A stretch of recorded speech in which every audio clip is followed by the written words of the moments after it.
하나님의 말씀 함께 읽겠습니다. 창세기 45장 16절 말씀부터 28절 말씀입니다. 창세기 45장입니다.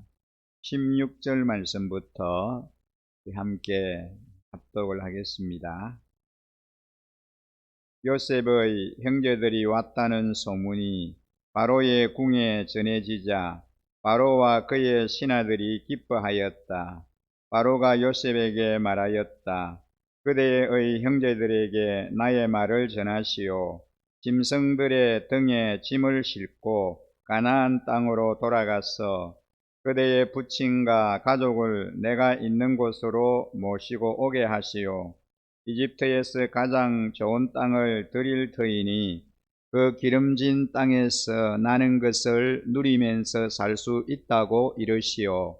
그대는 또 이렇게 나의 말을 전하시오. 어린 것들과 부인들을 태우고 와야 하니 수레도 이집트에서 여러 대를 가지고 올라가도록 하시오. 그대의 아버지도 모셔오도록 하시오. 이집트 온 땅 가운데서도 가장 좋은 땅이 그들의 것이 될 터이니 가지고 있는 물건들은 미련 없이 버리고 오라고 하시오. 이스라엘의 아들들은 바로가 하라는 대로 하였다. 요셉은 바로가 명령한 대로 그들에게 수레를 여러 대 내주고 여행길에 먹을 것도 마련하여 주었다. 또 그들에게 새 옷을 한 벌씩 주고 베냐민에게는 특히 은돈 300세겔과 옷 5벌을 주었다. 요셉은 아버지에게 드릴 또 다른 예물을 마련하였다.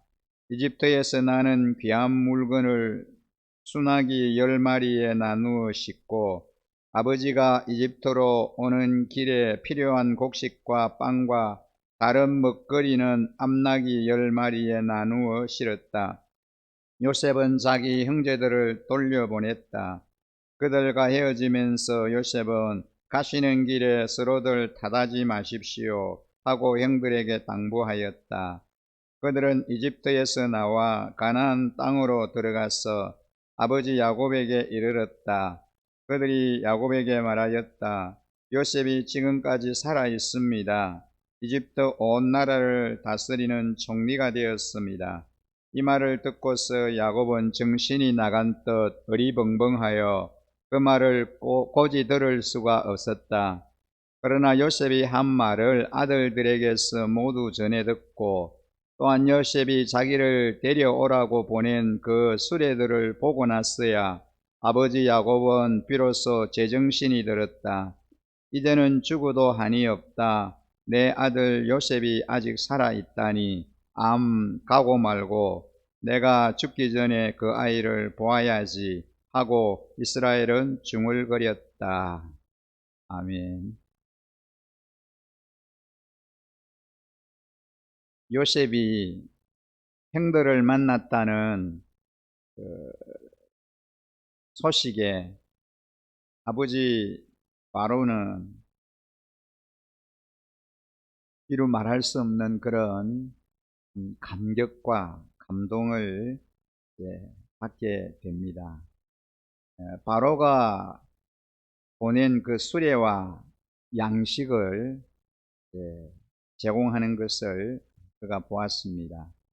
그는 야곱을 이집트로 초청하고 그들이 이집트에서 정착할 땅을 주겠다고 바로 왕이 약속을 하는 것을 볼 수 있습니다. 22년 전에 형들은 요셉을 죽여 없애려고 했지만 그때의 요셉의 나이는 불과 17살에 불과합니다. 요셉이 이집트의 총리가 된 것이 30세였으니까 자그만치 13년 동안 이 요셉은 온갖 고생을 한 것입니다. 그러니 형들이 정말 못할 짓을 동생에게 한 것이고 요셉에게는 큰 죄를 지은 것입니다.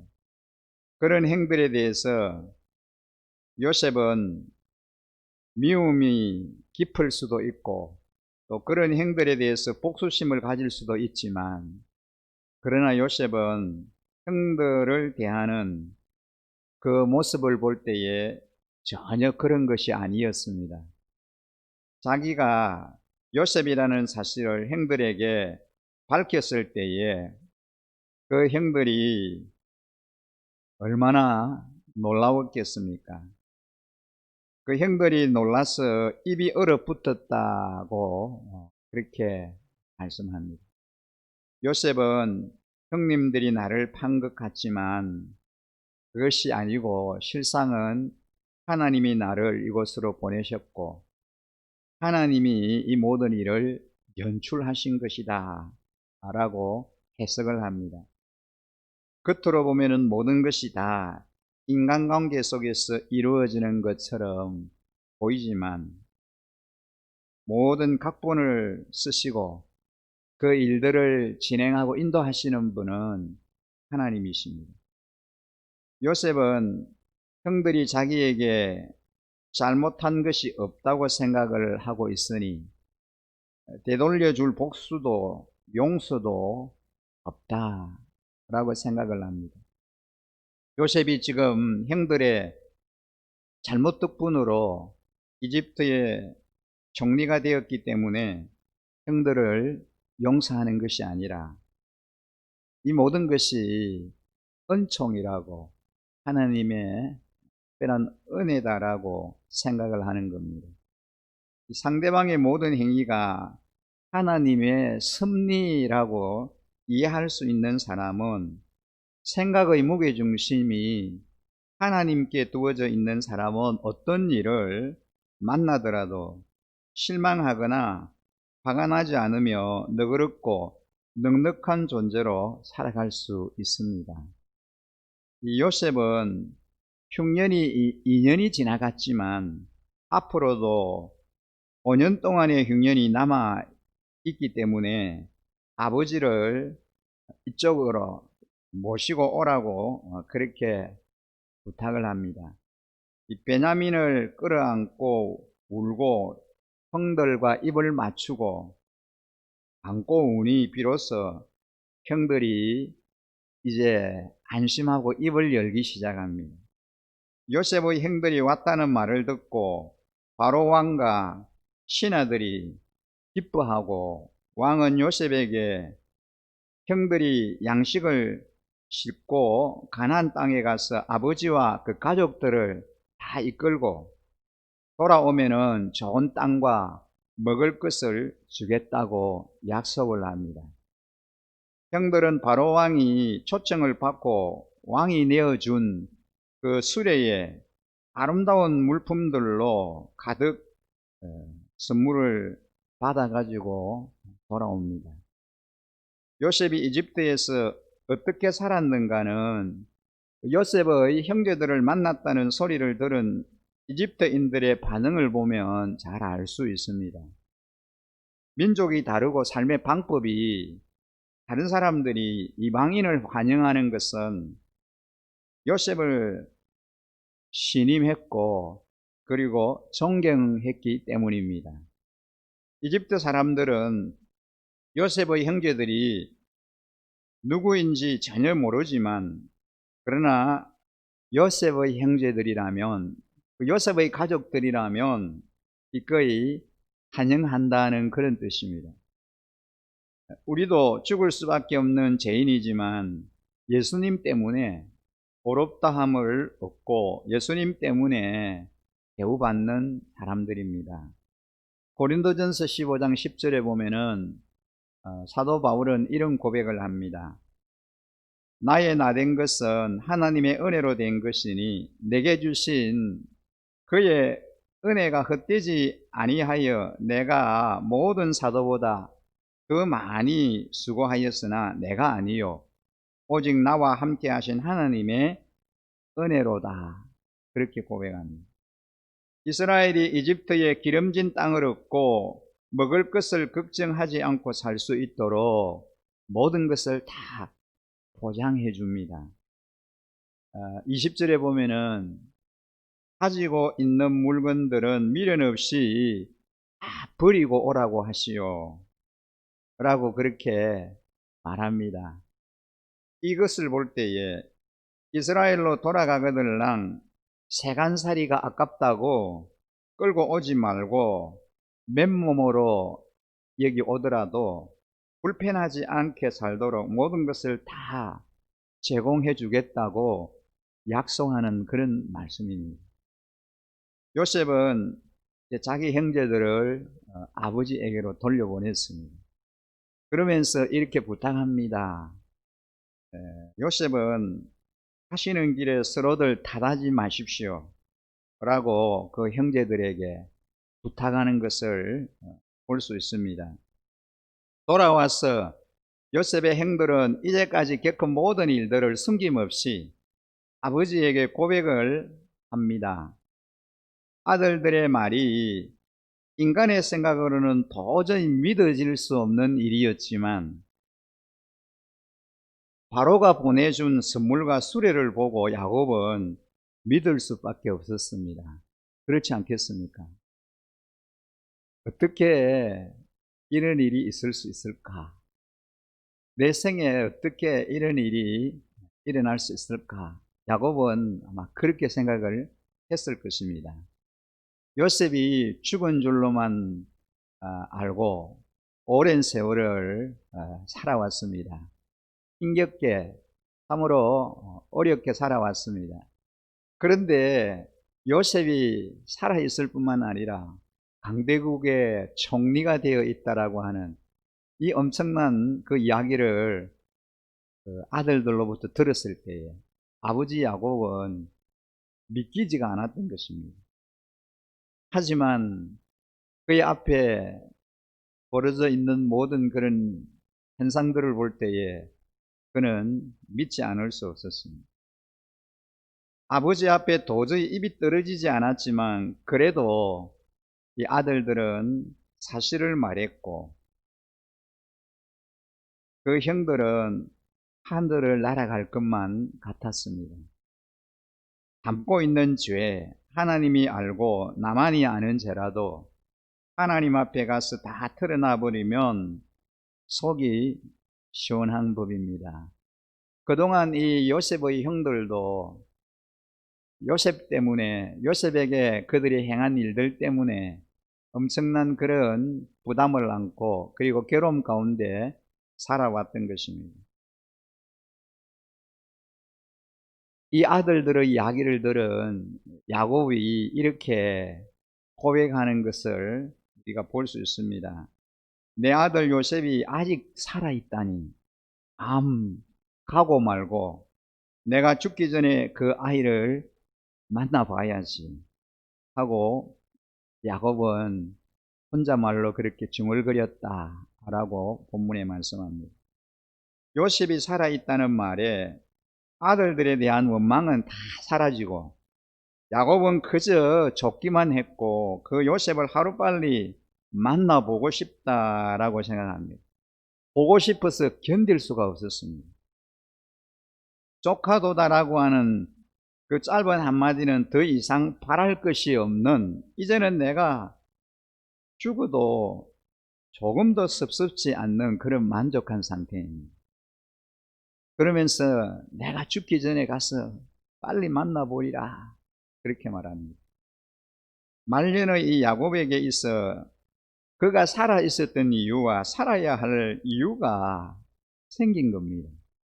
내가 서 있는 이곳이 우리의 결론이 아니고 모든 것이 다 끝난 것이 아니니 힘들어도 절망하거나 낙심하지 말아야 합니다.